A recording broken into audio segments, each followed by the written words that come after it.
Bonjour à tous et bienvenue sur la chaîne YouTube où on parle de pédocriminalité sans aucun tabou. Si vous regardez cette vidéo et que vous vous demandez pourquoi j'ai les cheveux d'une autre couleur, pas de panique pour ceux qui me voient tous les jours, ça date d'hier. Pour ceux qui se demandent pourquoi le fond il a changé, pas de panique, la vidéo n'était pas prévue.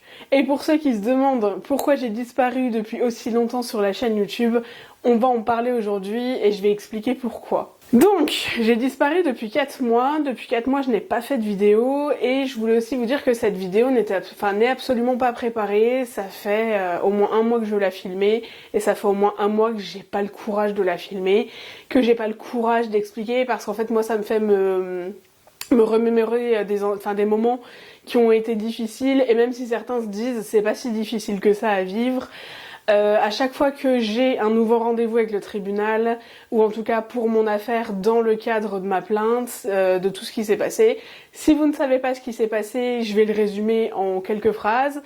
J'ai porté plainte contre le père de ma mère, donc qui m'a agressée sexuellement pendant des années. Donc toute mon enfance, mon adolescence et une partie de ma vie de femme adulte puisque il s'est permis d'avoir des gestes inappropriés, par exemple au mariage de mon frère, donc en 2014 encore. Et donc moi j'ai porté plainte en 2016 parce que j'étais prête à parler et surtout parce que quelque chose venait de changer dans ma vie ou était en train de changer et il y en a beaucoup qui me demandent quel a été l'élément déclencheur. Moi il y en a eu deux. Il y en a eu un où en fait j'ai été suivie par une psychiatre et je me suis rendu compte que c'était pas du tout de ma faute et qu'en fait j'avais le droit de parler, que j'avais le droit de raconter ce qui m'était arrivé et quand j'ai commencé à vouloir en parler à mes proches, je me suis rendu compte qu'ils étaient totalement conscients de tout ce que j'avais vécu mais que ça ne les intéressait pas. Donc ça c'est pour résumer un petit peu. La deuxième chose, ma sœur était enceinte de sa première fille et je me suis dit c'est pas possible, si moi je dis rien, c'est pas possible, le schéma va forcément se reproduire parce que du coup, mon agresseur ne m'a pas agressé que moi, soyons clairs. On avait retrouvé 11 victimes sur l'année 2006 et je me suis dit c'est pas possible, je veux pas qu'une autre petite fille vive ce que j'ai vécu, sachant que moi il a commencé très très tôt. J'utilise pas certains mots parce que je risque d'être censurée sur YouTube. Ensuite, donc l'affaire a commencé, ma famille m'a pas du tout suivie dans ce que j'ai fait, ma soeur m'a énormément soutenue en tout cas, mais le reste de ma famille, à part deux cousines, m'ont complètement lâchée, ils ont tout fait pour que j'enlève ma plainte, dans le sens où ils ont essayé de me convaincre, des fois plus que convaincre en tout cas. Moi j'ai perdu toute ma famille, je me suis retrouvée toute seule un petit peu face à ma plainte, face à ce que je faisais, mais je savais que j'étais dans le bon, donc là-dessus j'ai aucun regret. Ça a été une période très difficile, mais j'ai pas forcément de regrets par rapport à ça, parce que je pars aussi du principe que des gens qui ne vous suivent pas quand vous dénoncez des faits aussi graves, c'est clairement des gens qui valent pas la peine d'être dans votre entourage. Ensuite donc j'ai eu le procès donc de mon agresseur en 2022. Il a été condamné naturellement et il est décédé fin 2022. Donc le procès a eu lieu en avril et il est décédé en décembre, fin décembre. Quasiment, on était à quelques jours vraiment de l'année 2023. Et pour moi ça a été dur parce que jusqu'au bout, mon agresseur a tout fait pour ne pas aller voir le juge d'application des peines. Il avait été condamné à 1 an de prison ferme, mais en tout cas il a vraiment tout fait jusqu'au bout pour non seulement ne pas payer l'amende et les dédommagements qu'il me devait, mais aussi pour ne pas aller en prison ou ne pas avoir de bracelet électronique. En gros, il a joué sur sa maladie jusqu'au bout, sauf qu'il faut savoir un truc, c'est qu'il a dit qu'il était malade depuis le début de la procédure. Du moment où j'ai porté plainte, il était en train de mourir, gravataire, etc. Par contre, comme on disait, il était pas du tout en train de mourir quand il... Je peux pas dire le mot et ça m'embête, mais vous avez très bien compris, quand il touchait plein d'enfants. Et du coup, il est mort, donc sans verser quoi que ce soit, et naturellement ses enfants ont bien sûr tout fait pour que rien ne soit réparé après la mort de leur père. Et à la mort de mon agresseur, faut savoir un truc, c'est que ça a vraiment recassé de nouveau quelque chose. Parce que sa femme, qui soi-disant n'était pas au courant, alors qu'on sait tous très bien qu'elle était au courant, et ça a été prouvé que c'était pas possible autrement pendant la procédure, En fait, par exemple, ma mère a décidé de reparler à sa mère et donc, par exemple, tous les enfants se sont mis à l'entourer, etc. Et en fait, toute la famille s'est mise à entourer la femme de mon agresseur qui, en fait, mine de rien, lui a permis d'agresser énormément d'enfants, de femmes, etc. pendant des années. Et du coup, pour moi, ça a été une nouvelle cassure parce que finalement, la femme qui avait aidé mon agresseur, elle se retrouvait entourée de toute cette famille qui, moi, m'avait déjà lâché naturellement. Mais en fait, là, c'était affirmer leur choix. Et le tribunal, à ce moment-là, qu'est-ce qui se passe? Vous vous dites, l'histoire, elle est terminée. Et en fait, eux, c'est ce qu'ils ont pensé, en tout cas, parce que ils ont rien fait pour payer, ils ont rien fait pour même, je sais pas, s'excuser qu'il soit décédé, ou revenir vers moi avec des mots. Enfin, dans ces cas-là, on sait pas trop quoi faire, mais je pense que voilà, dire écoute, notre père il a merdé, enfin si j'ai un oncle qui l'a fait, où il m'a dit mon père il a merdé, mais à la fin il m'a dit écoute je lui ai demandé sur son lit de mort, et moi il m'a dit que c'était pas vrai. Donc après il a donné sa vie à Dieu, donc du coup jusqu'au bout il a dit que c'était pas vrai, donc maintenant on a des doutes. Non en fait il a été jugé par le tribunal, il y a des preuves, enfin au bout d'un moment ça fait un peu beaucoup. Et pourquoi je vous raconte tout ça, parce que finalement j'avais dit que je le ferais en quelques phrases, c'est que moi en fait à chaque fois qu'il y a un nouveau rendez-vous avec le tribunal, ou un nouveau rendez-vous en tout cas pour cette procédure, malheureusement je revis tout ça de plein fouet. Et il y en a peut-être qui vont me dire oui mais tu pourrais peut-être mettre ça de côté ou autre. Oui, mais en fait on me réinterroge sur toutes ces choses, on me réinterroge sur le comportement des gens, et forcément je suis obligée d'y être confrontée, je suis obligée d'y repenser. Et donc la dernière fois, donc c'était début septembre, le dernier rendez-vous, et c'est pour ça que j'ai disparu aussi longtemps. Déjà j'ai eu beaucoup de mal à m'y préparer, parce que c'était quelque chose où je le redoutais énormément. Donc c'était un rendez-vous avec un médecin légiste et un psychiatre, donc pour l'affaire. La médecin légiste devait évaluer un petit peu les dégâts sur mon corps, à cause de ça, et le psychiatre naturellement analyser les dires et puis les gestes, etc. quoi. Il est là aussi pour déterminer mon état psychologique ou psychiatrique, par rapport à cette affaire en tout cas. Vous m'excuserez parce que j'ai été super malade et j'ai récupéré ma voix seulement vendredi, donc il y a 2 jours. Et d'ailleurs j'ai redonné mes micros à Simon. Et c'est pour ça si vous m'entendez beaucoup racler de la gorge ou que j'ai le nez un peu bouché, c'est totalement normal. On a passé une semaine toute pourrie avec plein de crobes. Donc voilà. Mais du coup, donc ce rendez-vous-là, il fallait que j'y aille, et j'ai une chance énorme, c'est que j'ai une belle famille qui m'entoure énormément dans cette affaire.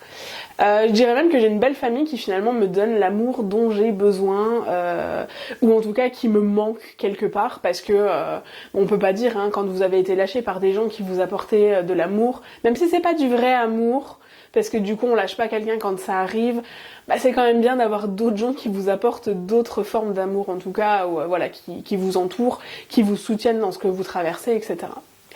Et mon beau-père est venu avec moi et il savait que ce rendez-vous-là était quand même difficile. Il a attendu dans la salle d'attente pendant tout ce temps-là, donc il a été très gentil, parce qu'un rendez-vous comme ça dure un certain temps. Et donc moi, mon avocat m'a dit, écoutez, je viens avec vous, je vous laisse pas toute seule, parce qu'il sentait vraiment que j'étais pas bien par rapport à ça, et j'étais pas bien parce que ce rendez-vous-là, normalement, j'avais rendez-vous de mémoire en mai, et en fait, il a été annulé 2-3 jours avant, je crois. Si je me trompe pas, il a été annulé maximum 1 semaine avant, en me disant finalement il y a conflit d'intérêts, on peut pas vous recevoir. Et quand j'ai su pourquoi, et ça a été dur. Et moi je me suis dit c'est pas grave, ils vont remandater quelqu'un, etc. Et en fait non, ça a été la même personne qui m'a reçue, et qui m'a très bien reçue d'ailleurs, il n'y avait pas de souci là-dessus, mais il fallait que j'y aille du coup avec mon avocat, qui m'a dit je préfère vous entourer dans ce cas-là. Mais en fait l'ambiance de ce rendez-vous n'était pas, en tout cas la préparation de ce rendez-vous n'était pas faite pour que je sois sereine en y allant. Et je sais que c'est pas de la faute du tribunal ou autre, j'accuse personne, mais je remets juste le contexte, et je savais que c'était quelque chose, déjà j'avais du mal à m'y mettre, à vouloir y aller, j'y allais un peu à reculons, mais en plus c'était quelque chose qui allait être dur à affronter. Et pendant ce rendez-vous-là, donc on m'a reposé des questions, voilà, on m'a reposé des questions sur la responsabilité de certaines personnes, où on m'a dit que ben voilà, on espérait que j'avais plus de contact avec elle, comme je leur ai dit, il n'y a aucun problème là-dessus, je n'ai plus de contact avec elle. Mais en fait, on voulait un peu savoir les choix que j'avais faits, un peu comment j'allais aujourd'hui, et puis en fait, il y a des phrases, ou il y a des choses qui sont ressorties de ça, où moi ça a été un peu difficile, parce que ça m'a un peu mis en colère, et elle l'a vu, elle l'a compris, et même le psychiatre qui était très très bien, l'a compris aussi, et on en a même parlé après, mais par exemple, les deux étaient contents parce qu'ils trouvaient que c'était chouette que j'ai un procès au bout de 6 ans de procédure. Chouette, je sais pas si c'est le bon mot, en tout cas, 6 ans de procédure c'est très long, et finalement, il faut savoir aussi que moi, mon histoire a été jugée en correctionnel. Et ça a été jugé en correctionnel parce que mon agresseur disait qu'il allait pas bien, etc. Bon, là, par contre, la preuve, il est mort fin 2022, donc 8 mois après le procès, pardon. Donc du coup, quelque part, il valait mieux que ce soit en correctionnel. Par contre, il faut savoir un truc, c'est qu'en correctionnel, c'est jugé beaucoup moins durement qu'en cour d'assises. Et j'en parle dans une autre vidéo, mais dans mon affaire, il y a eu plusieurs problèmes, dont à un moment donné, quelqu'un du tribunal de Metz qui m'a dit « Mais madame, on va pas vous payer une cour d'assises, ça coûte 20 000 € et nous, on n'est pas sûr que votre agresseur, il meurt pas avant. » Et en fait, c'est tout dans mon affaire des indélicatesses comme ça qui ont fait que aujourd'hui le système judiciaire il doit totalement changer. Parce que moi, quand je me suis pris ces choses-là dans la tronche, ça a été dur à chaque fois à encaisser, mais à chaque fois vous avez des gens vraiment autant indélicats, mais autant de gens qui veulent vous aider de l'autre côté, puis en fait ils en ont pas les moyens, ceux qui veulent vous aider. Mais en gros, moi, la dame du tribunal de Metz, au bout d'un moment, m'a dit, et le procureur s'en est excusé pendant le procès, la dame m'a dit, écoutez, en fait, nous, une cour d'assises, ça nous coûte cher. Ça nous coûte cher, dans le dossier, visiblement, votre agresseur, il est en mauvaise santé, vous imaginez, on lance la procédure, nous, ça nous coûtera 20 000 € quoi qu'il arrive.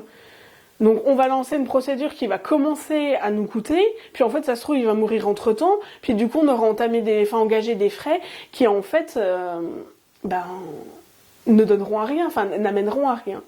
Parce qu'en fait il faut savoir que quand c'est comme ça, l'agresseur peut être amené à payer une partie, etc. S'il est jugé coupable naturellement, s'il n'est pas jugé coupable, il paye rien du tout, puis c'est l'État qui paye tout quoi. Mais en fait, il peut être amené à devoir payer aussi une amende à l'État, etc. Donc, on en a discuté, puis moi, quand ils me disaient des choses comme ça, les deux, ils me disaient, bah ouais, ça a été jugé rapidement et tout.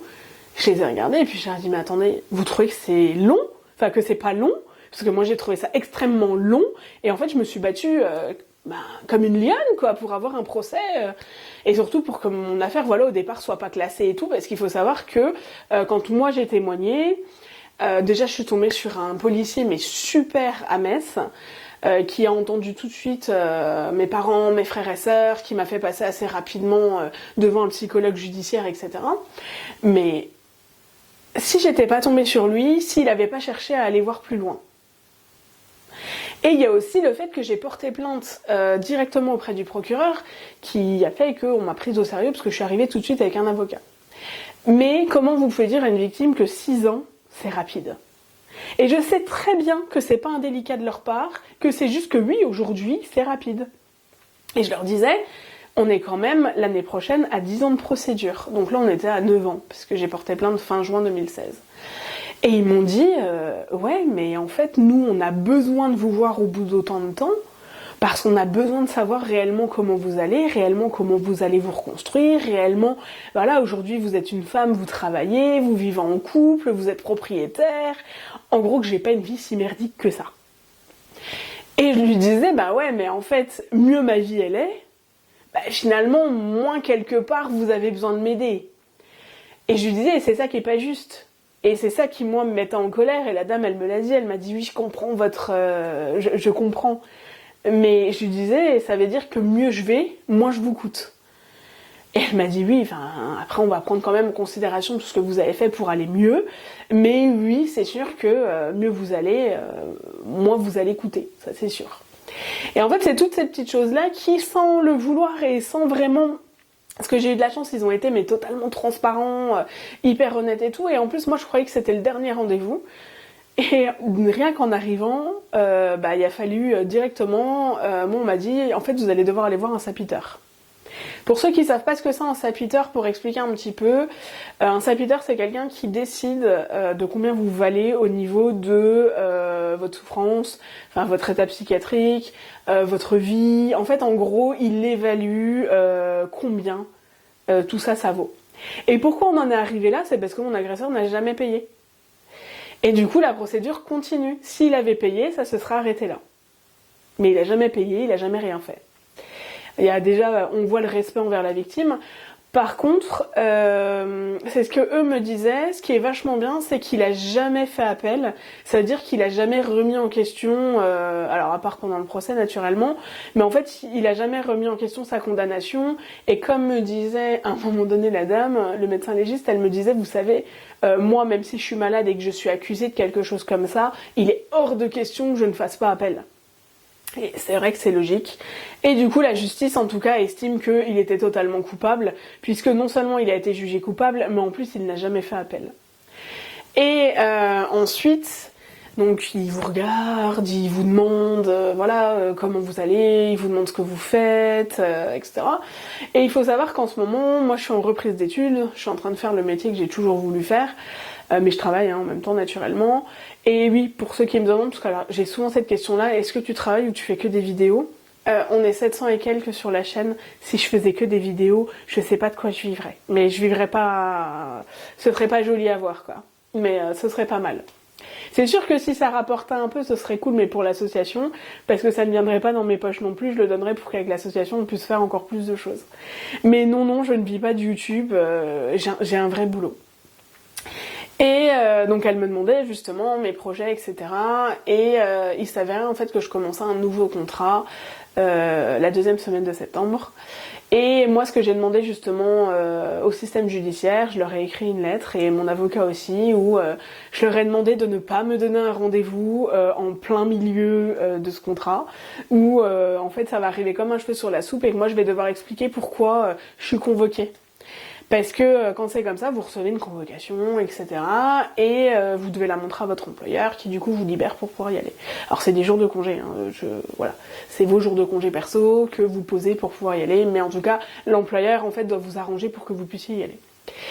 Et moi j'avais pas envie en fait d'arriver, parce que je sentais le truc arriver, où on m'avait annulé mon rendez-vous en mai, et que j'allais devoir arriver auprès de mon nouvel employeur en lui disant, genre 2 semaines après mon contrat, enfin le début de mon contrat, et en fait je suis convoquée, voilà, j'ai reçu ça, et du coup faut que j'y aille. Parce qu'en fait dans ces cas-là, quand vous êtes convoqué, c'est pas forcément noté si vous êtes victime ou coupable dessus. Faut le savoir.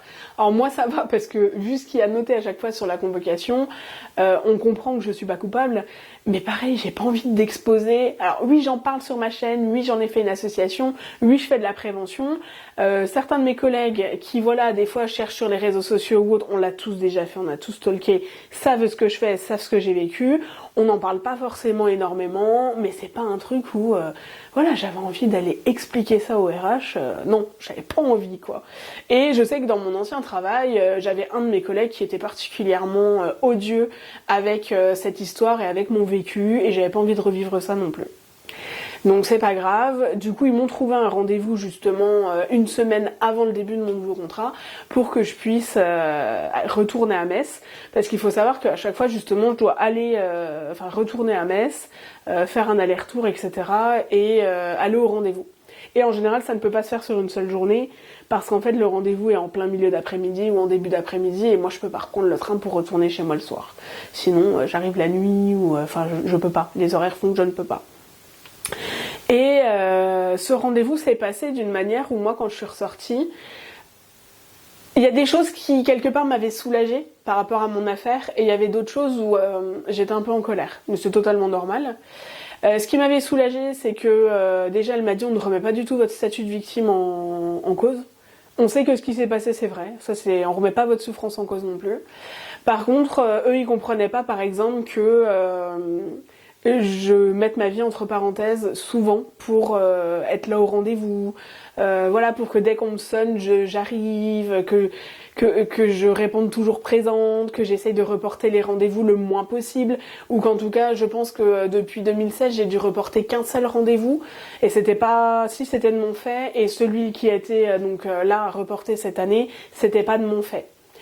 Et ils m'ont dit, mais attendez, il y a des fois où, oui les gars, il y a des fois où j'étais en vacances et je suis revenue. Il y a des fois j'étais en vacances et vous m'avez appelé 3 jours avant et je suis revenue. Parce que, paf, il y avait un rendez-vous qui se libérait, on pouvait me prendre plus tôt, donc hop, ouais, je suis revenue. Quand c'est quelque chose qui est tellement important pour vous, même mon mari, il le comprenait, on revenait. Et le pire, c'est aussi des fois quand on était en vacances ou quand on décidait d'aller souffler, de se prendre un week-end, et que des fois, il y avait un enquêteur qui vous appelait, ou quelqu'un de la gendarmerie ou autre, pour vous dire, faudrait venir dans 2 jours. Mais en fait, vous y repensez tout le week-end, vous n'arrivez pas à vous détendre. Et ça, je leur expliquais, je leur disais, mais le problème, c'est que la victime, elle vit tout ça de plein fouet. Et la victime, elle baigne dedans, et c'est à elle de se débarrasser un peu de ça pour vivre sa vie de tous les jours, parce que la justice ne permet pas l'oubli. Et moi je leur disais, là où je vous en veux, c'est que vous faites durer ça tellement longtemps que vous ne me donnez pas le droit à l'oubli, vous ne me donnez pas le droit de fermer la porte. Et en fait ils m'ont dit, mais ça c'est votre choix de fermer la porte ou pas. C'est votre choix de décider de revenir de vacances ou pas. Et ils m'ont dit, il faut arrêter de ne pas partir en vacances parce que vous avez peut-être une convocation ou autre. Si une convocation arrive quand vous êtes en vacances, dites que vous n'êtes pas là et puis c'est tout. Mais en fait moi je le voyais pas comme ça. Je le voyais parce que c'est quelque chose de tellement important, c'est quelque chose qui me prend au trip, c'est quelque chose que j'ai vécu, que c'est hyper important pour moi de me libérer. Et pour eux, ça ne l'était pas tant que ça. Ils comprenaient l'importance que ça avait pour moi, mais ils comprenaient pas les sacrifices que j'avais faits pour ça. Parce qu'en fait, pour eux, faut pas s'arrêter de vivre pour ça. Et on a eu toute une discussion par rapport à ça. Et puis le fait aussi qu'on m'explique qu'en fait mon affaire ne sera sûrement pas terminée avant fin 2027. Alors la raison est simple, il y a très peu de sapiteurs en France qui travaillent avec la justice, ou alors très peu de sapiteurs tout court, ça je sais pas trop.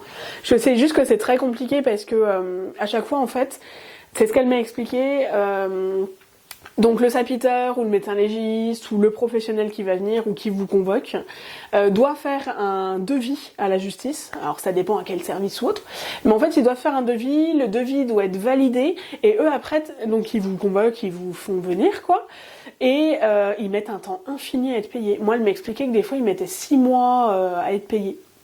Et elle me disait, du coup on n'est pas beaucoup à vouloir le faire et va falloir qu'on vous trouve donc un sapiteur près de là où vous habitez, donc maintenant en Nouvelle-Aquitaine, parce qu'elle me disait, en fait nous, oui vous ça vous coûte de venir, mais en fait dans les environs de Metz il n'y a pas tant de sapiteurs que ça. Et elle en a trouvé un à 1 heure de chez moi ici. Et du coup je lui ai dit, il n'y a pas de souci.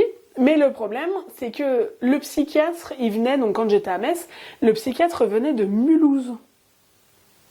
Donc qu'est-ce qui se passe ? En fait, il va falloir que le tribunal accepte de lui payer le trajet de Mulhouse jusqu'à donc la ville qui est en Nouvelle-Aquitaine. Et après, ils vont forcément devoir lui payer une nuit ou autre, et ensuite le trajet du retour. Et eux, ils me disaient, c'est pas sûr que le tribunal accepte, donc il va peut-être falloir trouver un sapiteur et un nouveau psychiatre, qui sera également un psychiatre judiciaire. Et tout ça fait que le système judiciaire prend un temps infini, et finalement, moi qui allais au rendez-vous en espérant que ça se termine, parce que moi, quand j'ai reçu le courrier du tribunal en décembre 2023, où il m'annonçait qu'il allait y avoir ce rendez-vous, où il m'annonçait une avance des frais et tout, jusqu'à aujourd'hui, on est fin 2025. Il y a eu 0 € de viré, je le précise. J'ai reçu 0 €, donc moi ça m'a coûté énormément d'argent tout ça. Mais en fait, là-dessus, il n'y a pas de souci, je leur en veux pas. Je leur en veux pas parce que j'estime que c'est moi qui suis allée porter plainte et qu'en fait j'assume tout ce que j'ai fait et que je ne demande pas à l'État français d'assumer pour moi. Ça, c'est pas un souci. Mais en fait, l'argent qu'ils devaient me donner en avance de frais devait couvrir une partie, par exemple, des frais d'avocat que j'ai engagés ou autre. Et en fait, là où moi ça me révolte plus, c'est que finalement, quelqu'un qui n'aurait pas les moyens, comment il ferait ? En fait, il ferait pas. Il ferait pas parce que il pourrait pas faire les trajets comme je l'ai fait, il pourrait pas se déplacer, il pourrait pas payer ce que j'ai payé. Et vous vous dites finalement, Ben, en France, la justice, elle n'est pas juste déjà de ce côté-là. C'est que si vous n'avez pas les moyens de payer, ben, il va rien se passer, et puis en fait, votre affaire va être classée sans suite. Et pourquoi je dis ça ? Je dis ça parce que au sein de l'association, moi je le vois énormément. Je vois énormément de gens où leurs affaires sont classées sans suite parce qu'ils n'ont pas les moyens de se prendre un avocat. Alors oui, il y a les avocats commis d'office, ou il y a l'aide aussi juridictionnelle. Sauf que tous les avocats en fait ne l'acceptent pas. Alors même s'ils doivent, mais en fait ça c'est dans la théorie, c'est pas dans la pratique. Et l'aide juridictionnelle, c'est un certain montant. Si je me trompe pas, c'est 1 200 €. Je peux me tromper parce qu'elle a peut-être changé entre temps.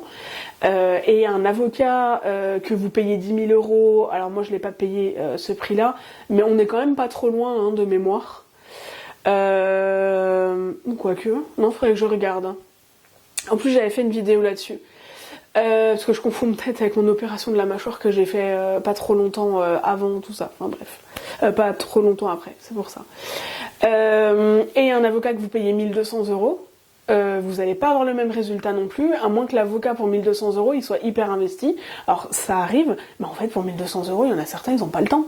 Ils n'ont pas le temps parce qu'ils vont pas vivre avec ça. Et ça, faut le comprendre, et moi je le comprends trop. Parce qu'au bout d'un moment, vous imaginez, vous avez 10 affaires à 1 200 €, ou vous avez une affaire à 5 000 €, ben forcément, vous allez vous dire... voilà, surtout que les affaires de pédocriminalité, c'est 1 200 € sur genre 10 ans, hein. C'est pas 1 200 € parce que c'est 1 200 € une fois. Et ça, c'est un peu compliqué à comprendre pour certains, mais moi, je peux comprendre parce qu'en fait, vous vivez pas d'amour et d'eau fraîche, et on peut être engagé dans une cause ou autre, mais il faut quand même de l'argent au bout. Et ça aussi, ça m'a mis en colère, du coup. C'est ce que je leur expliquais. Qu'en fait, nous, on avait fait des sacrifices. On avait fait des sacrifices dans notre vie parce que il fallait payer les frais de justice, parce que fallait payer les frais de psychologue, parce que fallait payer l'hypnothérapie, parce que fallait payer tel ou tel truc pour que j'aille mieux. Et en fait, moi j'ai un mari qui est juste adorable, c'est le meilleur mari du monde. Il a jamais refusé quoi que ce soit ou qu'on fasse des sacrifices pour ça. Mais on n'est pas tous pareils et on n'a pas tous le même conjoint. Alors j'avoue que si vous n'avez pas un conjoint qui refuse de payer, si vous avez un conjoint qui refuse de payer pour que vous alliez mieux, il y a quand même un petit souci. Il faut réfléchir. Moi je ferai bye bye, mais faut quand même réfléchir. Après ça coûte tellement cher que je peux comprendre une partie, mais normalement voilà, c'est plus important d'aller mieux, la santé mentale est plus importante que de partir en vacances, voilà.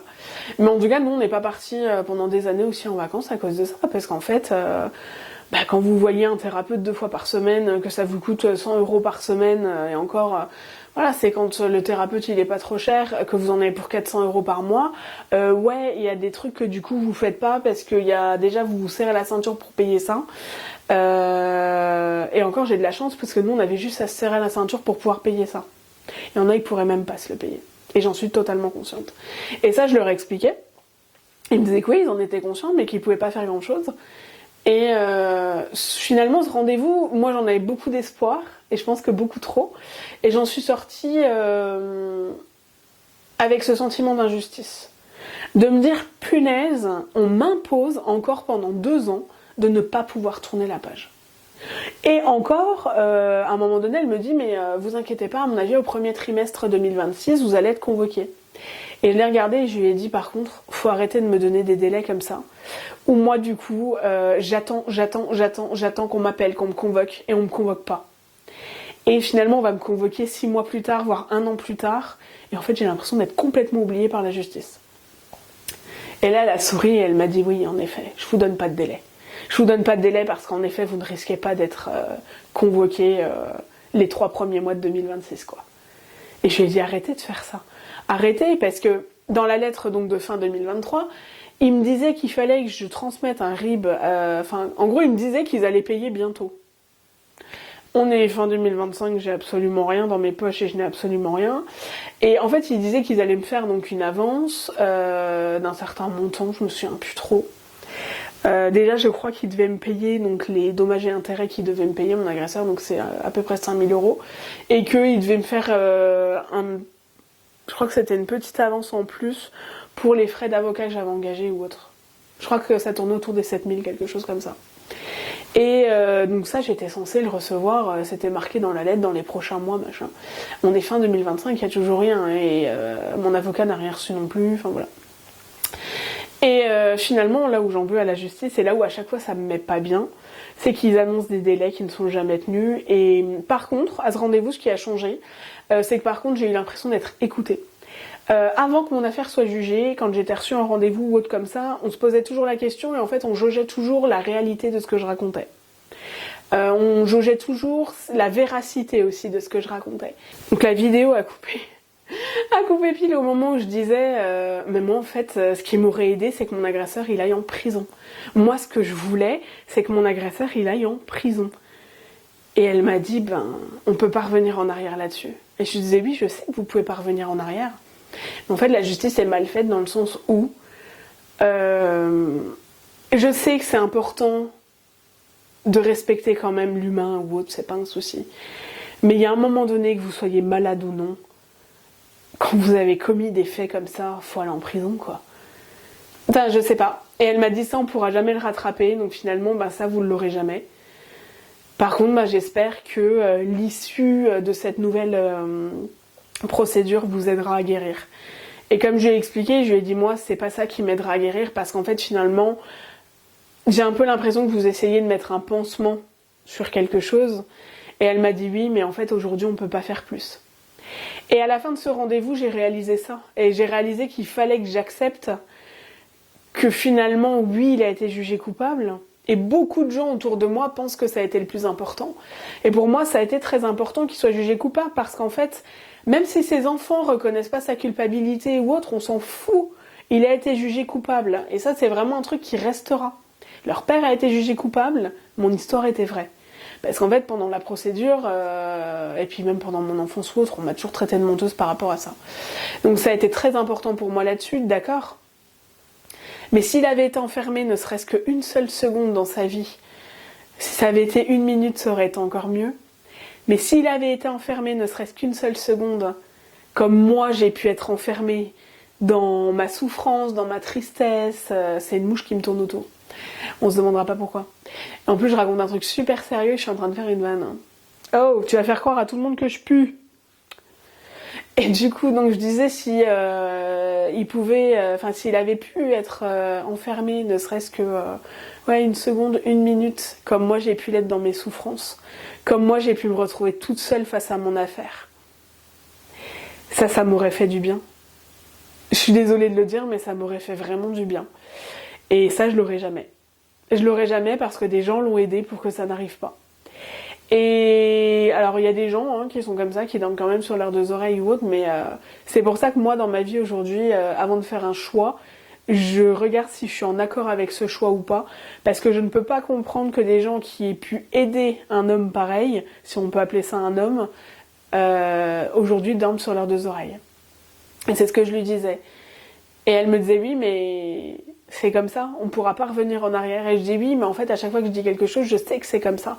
C'est juste que j'ai besoin que vous le sachiez. Et aujourd'hui, vu que la procédure continue de durer, puisqu'elle n'est pas terminée, finalement moi non plus je peux pas tirer un trait là-dessus. Et je sais très bien que je ne tirerai jamais un trait sur ce qui m'est arrivé, je le sais très bien, quand on vit des choses aussi difficiles, on les oublie pas.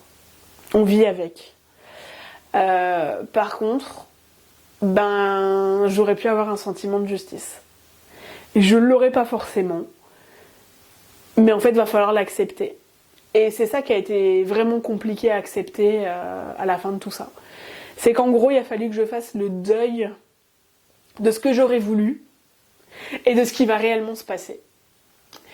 Et voilà, j'espère que du coup vous comprendrez cette vidéo, parce qu'elle a un peu fait, elle a pas forcément de trame, elle a pas de trame du tout, et du coup elle a pas forcément de sens pour certains d'entre vous, mais j'avais besoin d'expliquer tout ça, déjà pour le partager avec vous, parce qu'à mon avis je suis pas la seule à ressentir ça, si vous aussi vous vivez une procédure comme ça.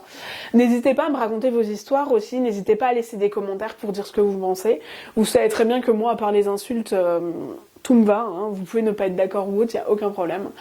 Mais si vous avez envie de raconter votre histoire, vous n'hésitez pas.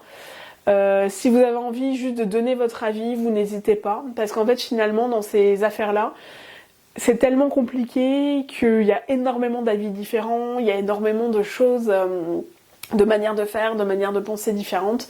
Et moi je pense qu'aujourd'hui le système judiciaire français devrait être complètement remanié, en tout cas pour les victimes de pédocriminalité. Donc voilà, je vous laisse me dire ce que vous en pensez et j'espère que vous allez bien. Et en tout cas, si vous êtes encore sur la chaîne après 4 mois d'absence, merci beaucoup et je vous dis à bientôt cette fois-ci.